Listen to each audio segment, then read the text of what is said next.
mënuma ànd ak moom ci démarche bi nga xamante ni moom la def actuellement. bu fekkee am na ñuy lam-laamee ne kon nag moom xel mi dafa desub yëngal rawatina kenn ci ay mbokkam ñuy xam ne kon papaam la doon te père adoptif la ñu wax moom capitaine Touré mu ngay xam ne ni que doful te nag jinne jàpp ko. ndax xam ngeen ne kon fii ci nu wàllum administration doxalin gi yenn saa yi dafay rax politique te na muy raxee politique tax na ba liggéey ba nga xam ne njiitu réew président Macky Sall diggé woon na ko askan wi yenn saa yi kenn du sa gis lu bari ndax saa su ne ñuy wax ay milliards yu nga xam ne génn nañu ko ngir tàggat waaye it taxawu ndaw yi financé jigéen ñi ngir ñu mën a am si lu ñu jàpp waaye nag dafa mel ni la koy yàq du lenn lu dul dañu ko jagleel seen i jigéñaale ci wàllu politique taxaw seetlu la bu fàttu lay bay Diop.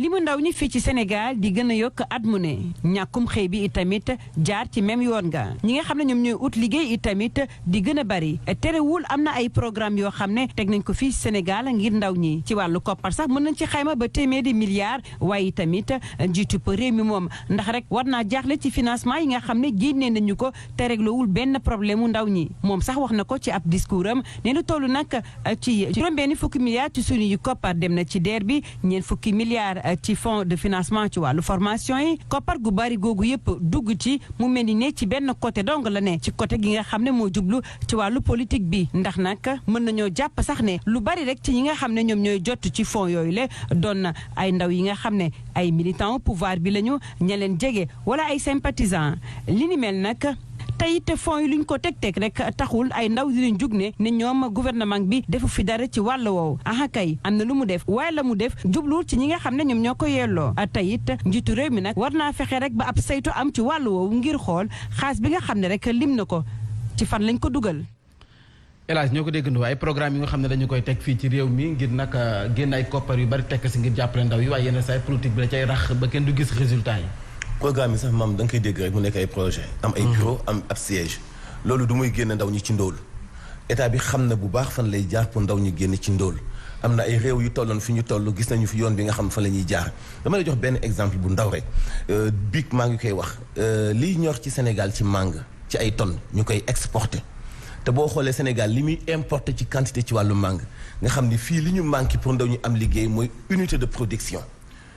am nañu ay possibilité am nañu ay moyens pour liggéey mais état bi dafa amul xemmem teefu suñu nguur yi ñoo tàmmul loolu def lu palpable lu ñuy gis lépp ci ay projet lay doon projet yi ñuy tàggate ay ndaw yu am diplôme di nekk ay chômeur yooyu Sénégal dong nga koy gis c'est-à-dire que tàmmaluñu leen formation da ngay dem ba am baccalauréat def bac plus 4 doo am benn spécialisation loolu politique bu lajj la ci wàllu éducation mais ci wàllu réalisation aussi ak liggéey bi nguur gi xam na ni projet yi ñuy teg depuis Abdoulaye Wade ba léegi ay projet yi ñuy teg jagleel ko ndaw ñi amul ci benn buy génn ndaw ñi ci ndóol bu ñu nee am na kuréel bu fekk Mame Mbaye Ndiaye di jaay càkkri financé nañu ko 2 millions Birahim day jaay beñe financé nañu ko 5 millions Baye Ma Anta dafay jaay xawma café et cetera jox nañu ko 1 million loolu du financement da ngay taxawal ay société ay unité de production yoo xam ne dina employé ay nit am gestion bu baax nga xam ne dafay indi day sabab industrialisation yu bu yaatu ci biir réew ma tissu boobu fii ak yaataluñu ko noppiwuñu pour génn ndaw ñi ci gute gi nga xam ci la ñu dugg ndaw loo gis mu ngi jéem a taxawal entreprise boppam di tës parce que nguur gi daf leen a waajalul loo xam ne ñoom mun nañ cee gis seen bopp kon projet yooyu ba léegi nii ay projet fantôme la yoo xam ne amul lu palpable loo xam ni loxo mun na koo laal te kàddu dige yooyu noonu bu fekkee nii lay continuer toujours même problème le jeunes yu Sénégal di dund parce que noppeeguñu pour génn leen ci xanaa ndayale leen ak entreprise étrangère yi ñëw fi toujours implanté fi di leen exploité ay salaire 50 000 salaire 40 000 toujours maa ngi koy wax bala may bëgg a dee ñu ni ubbi nañu suñu ay buntu investisseurs étrangers yi ñëw nañu fii taxawal nañu fi lii mais bu ñu ko taxawalee te yow état bi négocier ak investisseur bi yow protéger woo sa askan wu fay liggéey amul benn sens parce que kuy liggéey itam te yow amoo li ngay liggéey di ko fayee ko boo ci génnee sa transport mu jeex amul sens réew moo dem ci àdduna waajal nañu seen ay liggéeykat ay convention yu leen di protéger mais tey laajteel ci entreprise yi gën a mag ci Sénégal ba ci Auchan gi ñu doon dajji fan yi passé ñëpp di ko ñaawlu ok mais laajal liggéeykat yi fa nekkoon lu ñu leen di fay ay 50 000 maximum 80 000 mais loolu say doomi réew ay millions ngi nit mënuñu ci di liggéey di fayeeku salaire yooyu te nga ni da nga leen a bëgg génne ci ndóol état bi war na xoolaat convention collective bi nga xam ne entreprise étrangère yi fi implanté moom la ñuy négocier ak seen ay doom yu fay liggéey pour ñu leen koy fay pour ñu mën a génne ci ndóol am lu ñu mën a seen bopp. Birahim est-ce que jotul tam ñu def taxaw seetlu ci projet yi nga xam ne dañu koy teg ay agence sax la ñu koy tuddee jagleel ko ndaw yi en PS jaar na fi ay années genre bëri na ci programme yi nga xam ne judd nañu fi ba dee fi ñu daal leen di dissoudre ñu ne deetawaay ay projet ci wàllum financement ñu ne Prodac wala DER waaye terewul ñooñee tey dañu gis ay ndaw yu wàcc ci mbedd mi di ñaxtu ay ndaw yu jël gaal gi di dem biti réew ndax ñàkkum xëy ndax jotul ñu def ci ak taxaw seetlu. xam nga au delà taxaw seetlu boobu dafa am leneen loo xamee ni moom mooy li ëpp importance ñi nga xam ne ñoom ñooy économistes yi xam lu ñuy wax mooy réew bu bëggee développé li ñu naan environnement des affaires da nga koy moom ngay fexe ba mu doon environnement bu baax ba nga xamee ni nit dina am sañ-sañu ubbi unité industrielle am wala entreprise am mën cee recruter ay nit parce qu'en fait l'État ne recrute pas forcément bu dul ci fonction publique te boo xoolee fonction publique lan lay doon ay enseignants lay doon vacataires ak yu mel maanaam ay médecins ñi jëm ci wàllu fonction publique mais privé bi moom moo mën a recruter te li tax privé di recruter mooy environnement des affaires moo koy may mu mën a taxawal ay bërëbu liggéeyukaay yoo xamee ni mën na jël ñi nga xam ne ñoom ñooy ay chômeurs ay ndaw selon li nga xam ne moom la ñuy jàng wala li ñuy def beneen bi mooy il faut mu am adéquation entre li ñuy jàng di maanaam formation bi ñuy def ak le marché de l'emploi bu fekkee ni da nga ñëw def formation boo xamee ni boo ci génnee normalement lan ngay doon enseignant dañ la naan attention on a suffisamment d'enseignants au Sénégal donte enseignant du mës a doy mais nga dem def formation boo xamee ni yow leer la ni mënoo ci am débouché il faut nécessairement que mu am adéquation entre formation ak emploi am na yenn kuréel yoo xamee ni wala ay bërëbu liggéeyukaay wala ay bërëbu jàng yoo xam ne ñu ngi koy taxawal jëm ci par exemple lii di jàng ci lu jëm ci métier yu bees yi pétrole ak lu ko wër jëm ci wàllu que lii di nouvelle technologie de l'information et de la communication ak yeneen i pàcc mécanique et cetera robotique ci yenn réew mais il faut nécessairement que lépp li base bi mooy environnement des affaires ñu mën ko gën a assainir ba nga xamee ni Sénégalais lambda mën na ubbi benn entreprise am dugal ci lu tolloog 100 jeunes yoo xam ne dañ leen di employé benn Sénégalais lambda doon un privé sénégalais national mën a am jumtuwaay yi ñuy yombalal européen wala ku jóge États-Unis wala ku jóge beneen réew ñu mën ko yombalal moom itamit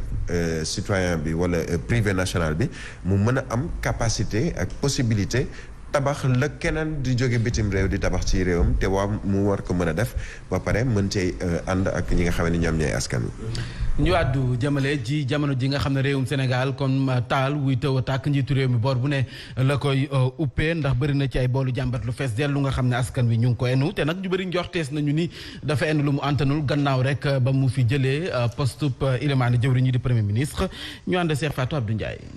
président de la république Macky Sall moom rek moom moo jàkkaarloo ak guute gi ci wàllu politique ak wàllu koom gi Sénégal di dund jamono ji wéetaay boo xam ne nag bokk na ci li ko waral mooy dindi poste premier ministre tey ji ñàkk lëkkaloo ci wax benn kàddu fës lool ci ñi fare ci gouvernement bi rawatina manifestation yi nga xam ne ci lañu génn kenn ku ci ne ak na nga ko gisee li koy firndeel mooy Antoine Félix Diome jàppee ko wàllu ko terroriste yoo xam ne ñoo ci dugg jëriñ juñ dénk wàllu ko biti réew Aïssata Tall Sall moom gis ne loxoog ña fare ci biti réew ñoom ñoo ci dugg waaye nag xam nañu leen ñu dénk wàllu ko yoon moom gën a sax xóotal wax ji Malick Sall la mu gis moom mooy ay mbër yoo xamante ne dañu leen a tere ñu liggéey ñoom ñoo wàcc di manifester ci mbedd mi muy pëccëxoo ci wàllu communication boo xam ne sax ka leen weddi mooy njiitu réew mi moom président Macky Sall indi yeneen kaddu yoo xam ne wute ne ak kaddu yu ministre de la République yi yëkkati tey jii nag moom rek moom moo jàkkaarloo ak askan wi amul kenn koo xam ne moom moo nekk seen diggante amul it fu mu mën a làqu kon mu war a taxaw jàkkaarloo ak askan wi ci seen ay jàmbat bokk na ci wàllu koom bokk na ci wàllu xëyu ndaw mi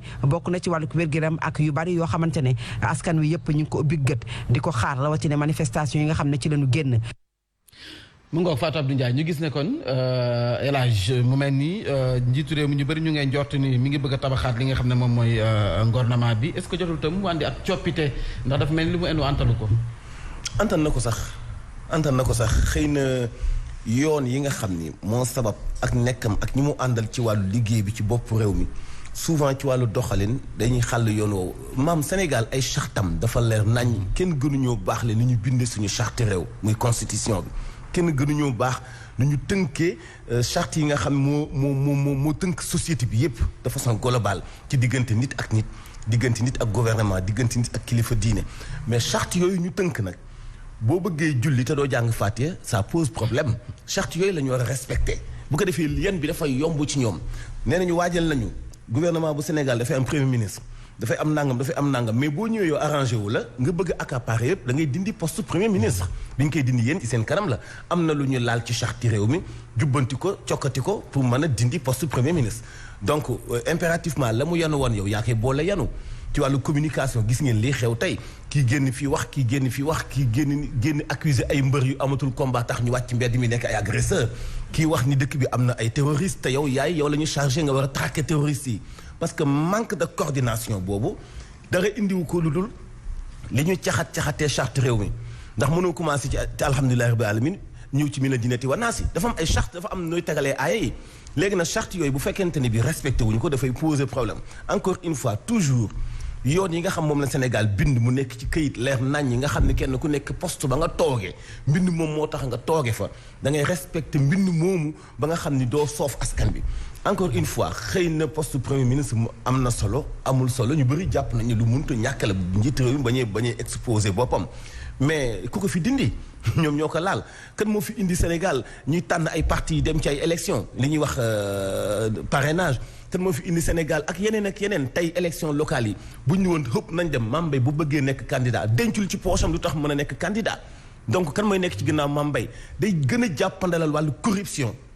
wàllu ay maire yuy jaay seen bopp tafalooguñu et cetera te yooyu yëpp dara sababu ko lu réew mu noppee gul ngir moom boppam à 100% ci sàmmanteeg charte yi nga xam ni moom la ñu bind dëkk bi mbind mi jekk na lool nafar bi jekk na lool waaye duñ ko appliqué. jaajëf laata ñuy jàll si ñaareelu pàcc bi la jotaay xibaar jàppale nekkoon kii nga xam ne rek moo nekkoon ilimaanu jëwriñ ñi sa réewum Côte d'Ivoire